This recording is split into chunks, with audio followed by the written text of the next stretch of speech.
네, 시작하겠습니다. 네, 갈라디아서 3장 29절에 4장 7절까지의 말씀을 네, 같이 제가 읽을게요. 네, 오늘 제가 상당히 버벅대네요. 네, 네, 좀 길고 사실 내용이 어, 좀 어려울 수 있어요. 왜냐면 갈라디아서 3장하고 4장 자체가 굉장히 이렇게 논증적인 내용이라서 어려울 수 있는데 좀 어려운 내용을 좀 쉽게 한번 풀어서 설명해 보겠습니다. 말씀을 읽었다고 생각하고 이제 넘어가서 29절부터 찬찬히 보겠습니다.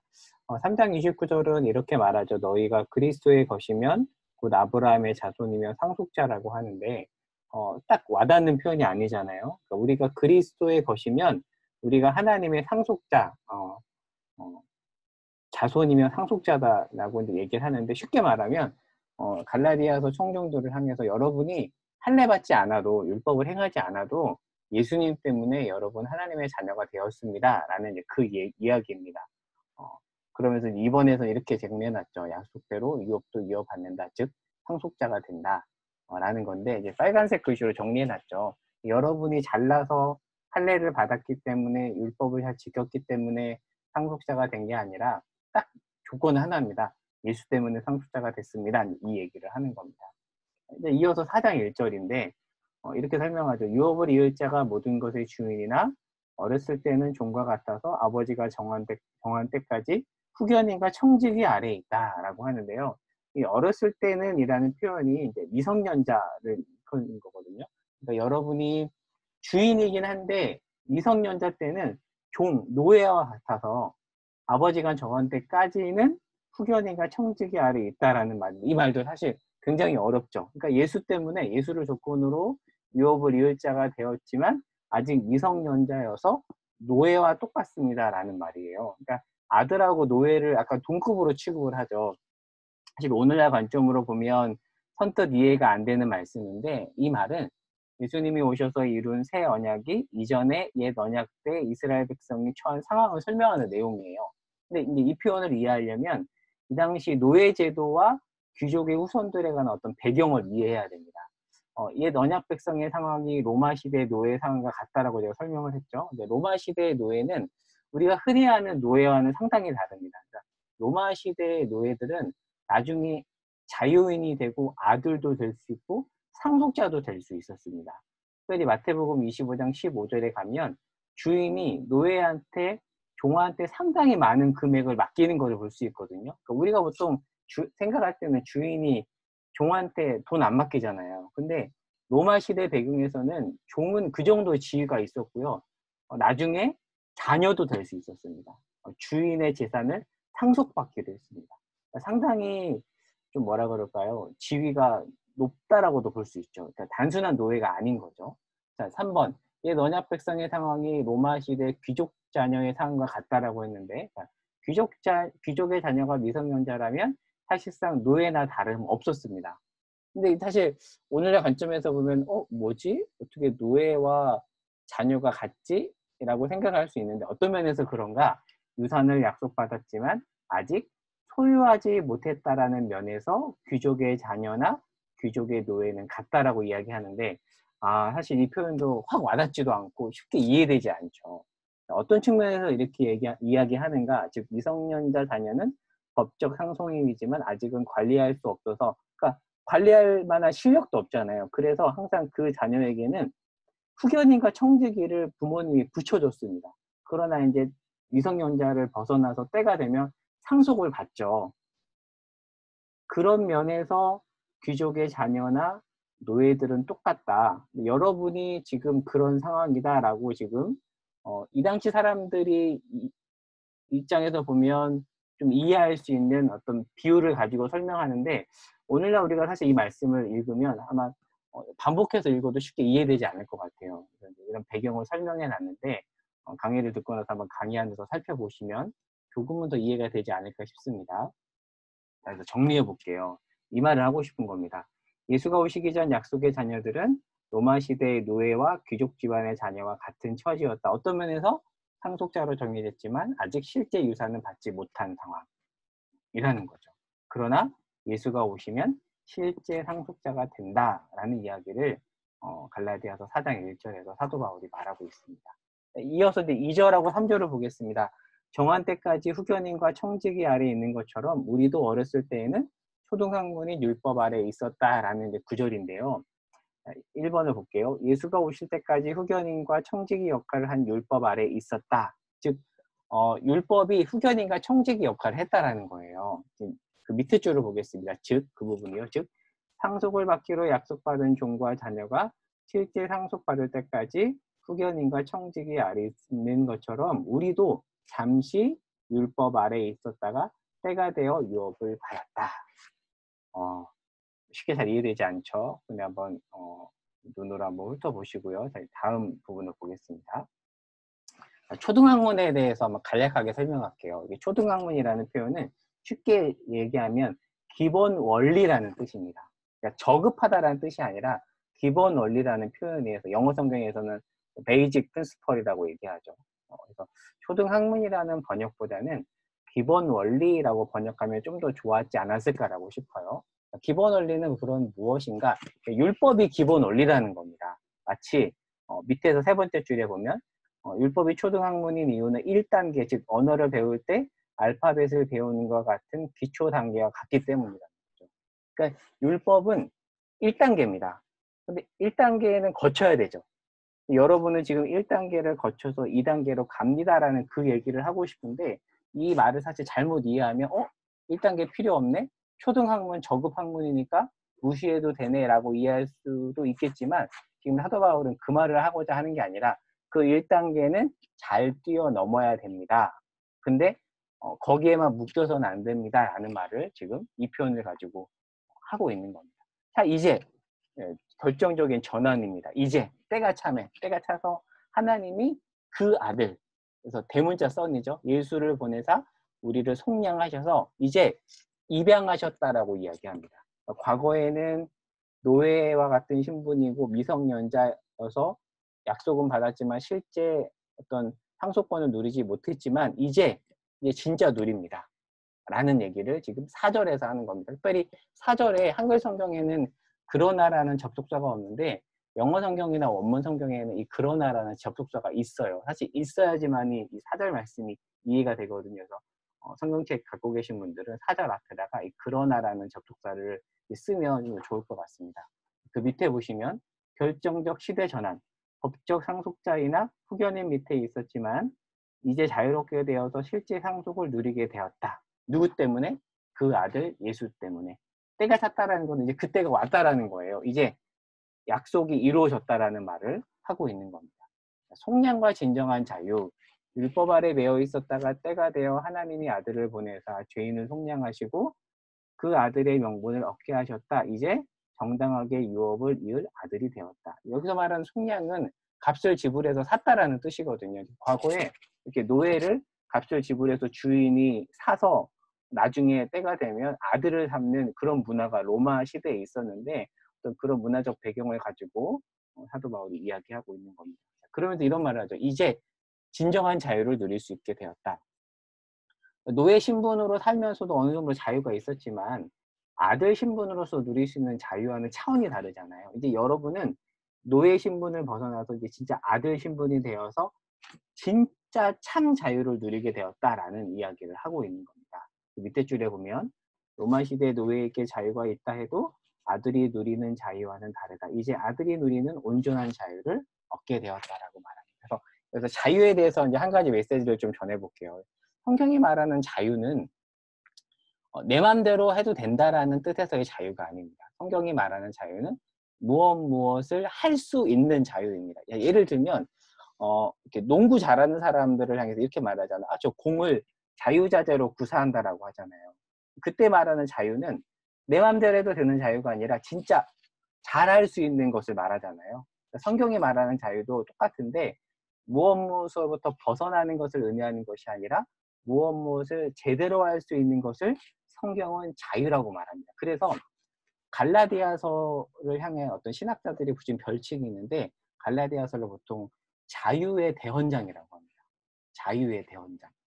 그러니까 진짜 자유를 이야기하는 책인데 여기서 말하는 자유는 막 마음껏 해도 되는, 내 마음대로 막 해집고 다녀도 되는 그런 차원에서의 자유가 아니라 진짜 하나님의 자녀로서 누리는 자유를 이야기합니다. 그러니까 사실 우리가 이 자유에 대해서 제대로 이해하려면 우리가 갖고 있는 어떤 자유에 대한 선입관을 깨트려야겠죠.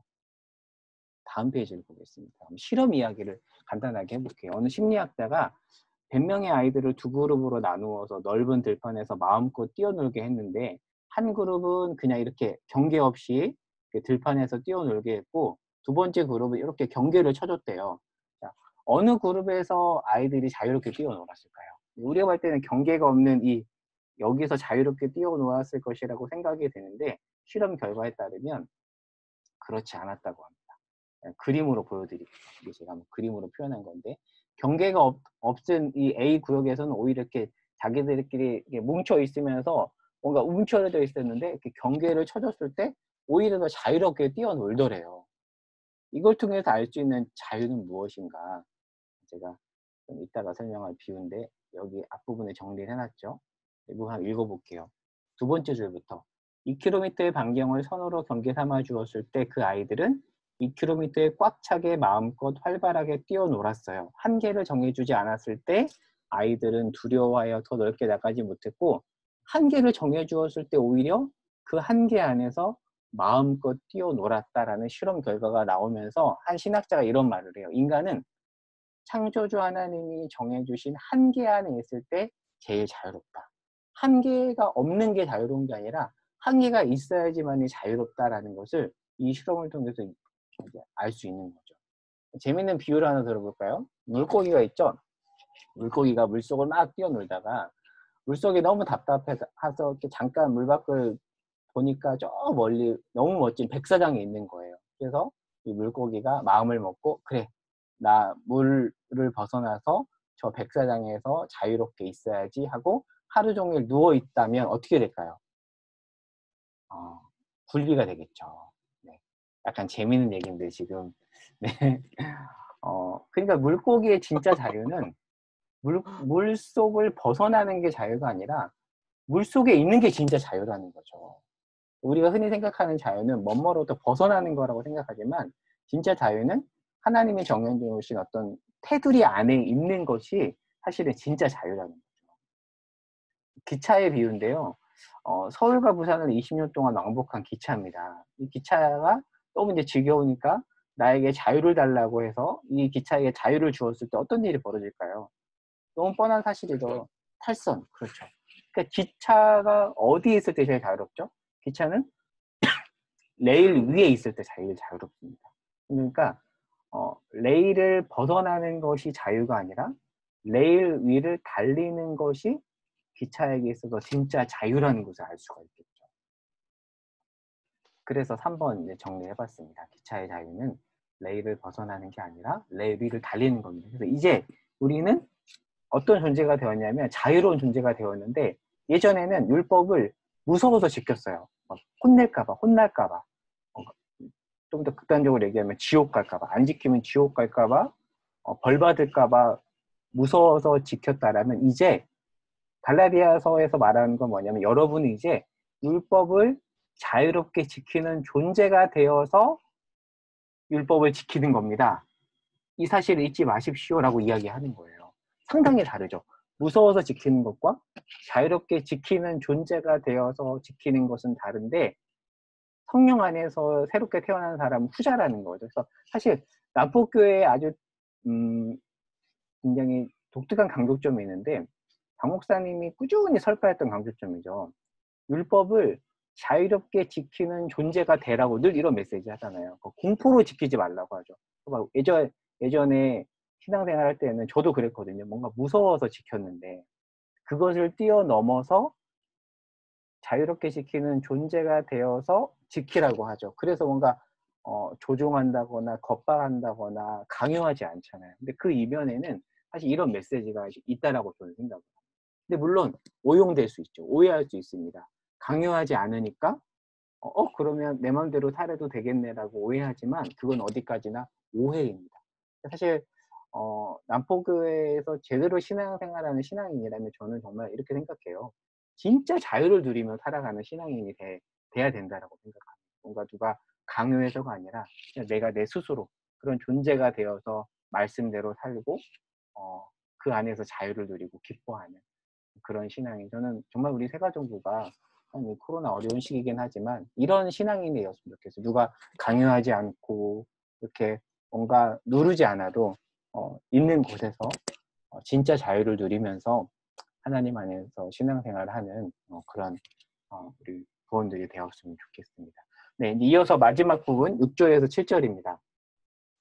6절에서 7절 내용은 이제 아들이기에 하나님을 아빠 아버지라 부를 수 있고 하나님으로부터 유업을 받을 자로 살아간다라고 얘기하는데요.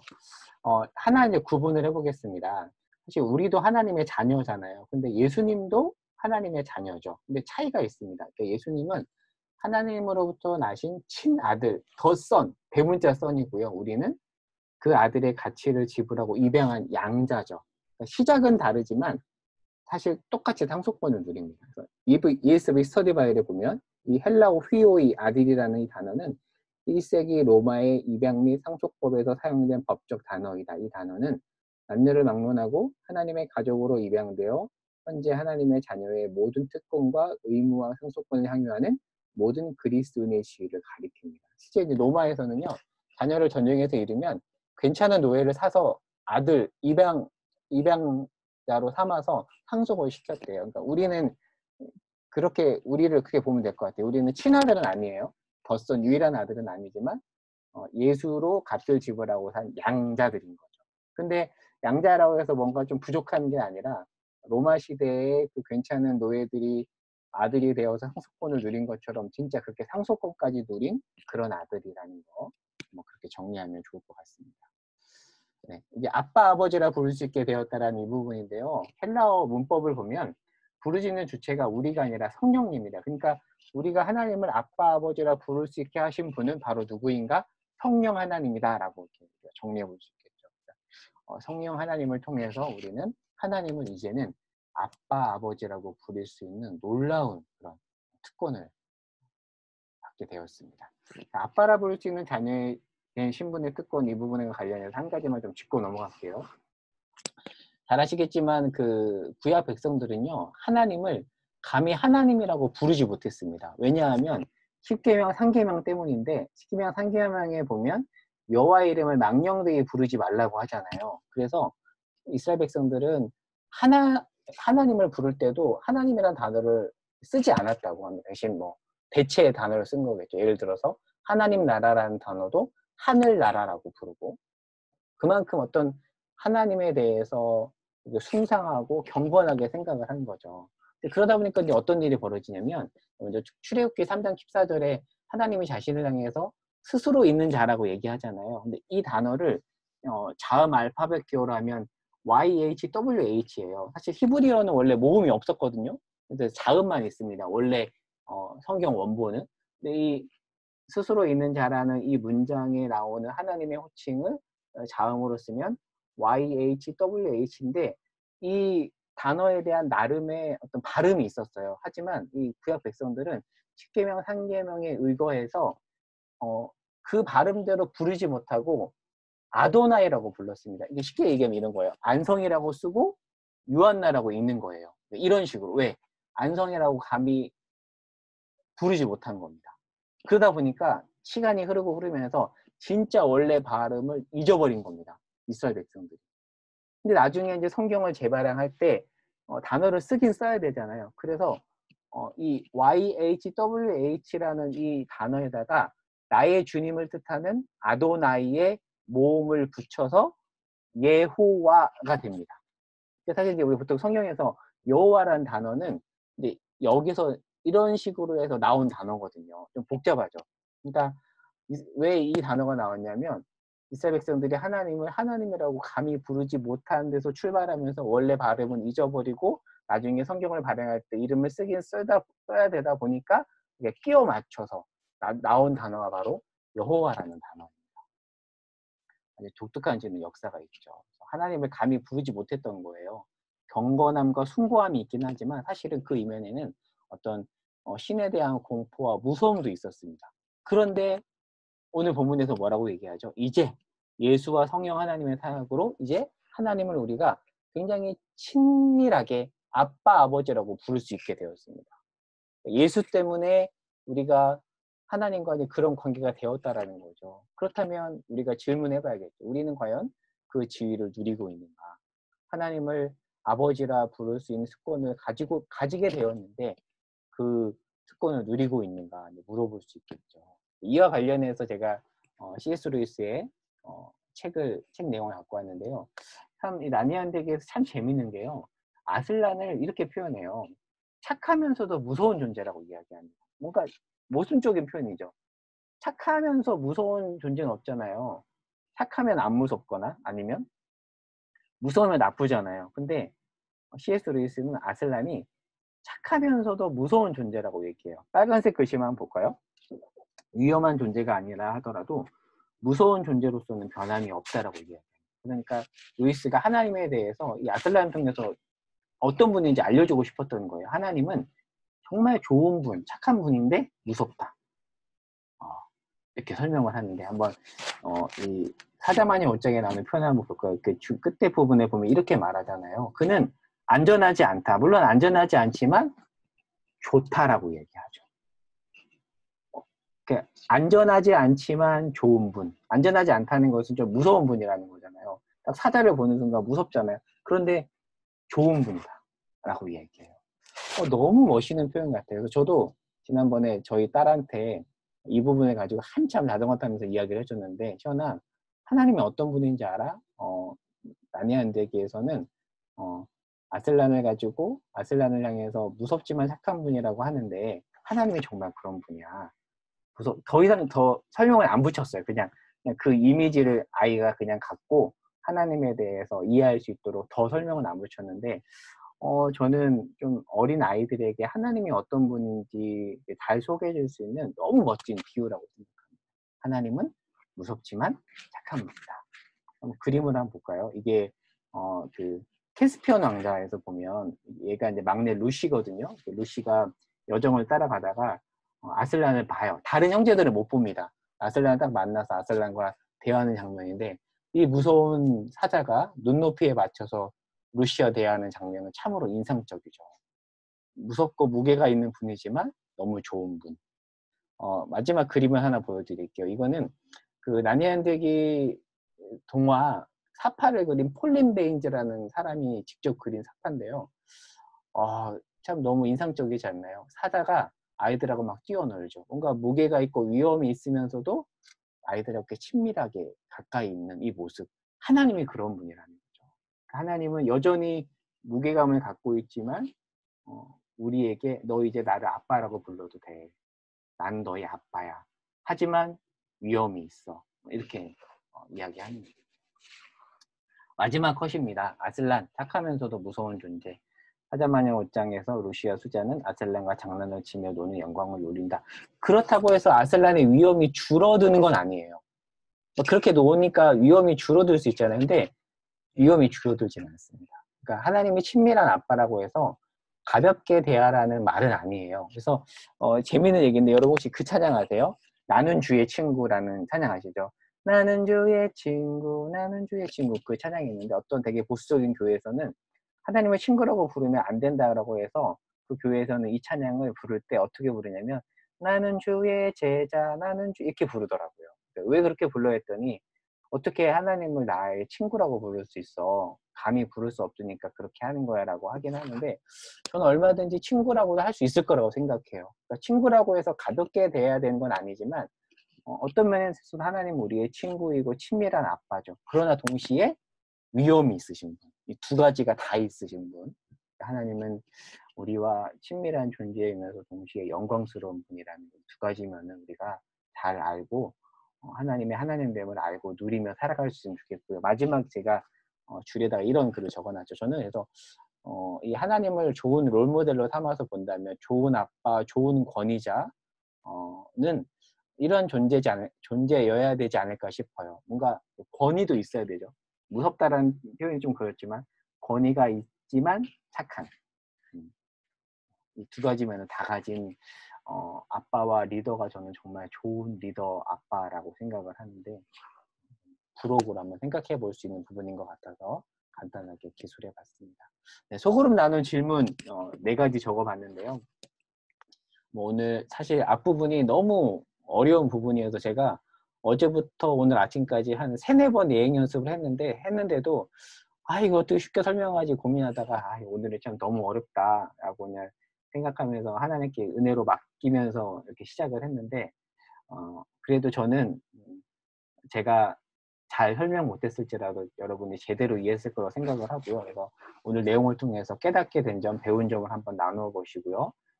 좀 포커스를 맞출 부분은 진짜 자유가 무엇인가 한번 이 부분을 좀 나누면 좋겠어요. 특별히 또 자유에 관한 어떤 오해나 부작용이 있는데 한번 그 부분도 덧붙여서 나눠보고 진짜 자유란 무엇이며 그 진짜 자유를 누리려면 우리가 어떻게 해야 되는지 한번 그 부분을 함께 나누고 또 이게 진짜 자유를 누리며 살아갈 수 있도록 함께 기도하고 마치면 좋을 것 같습니다. 네, 여기까지 하고요. 네, 소그룹 나누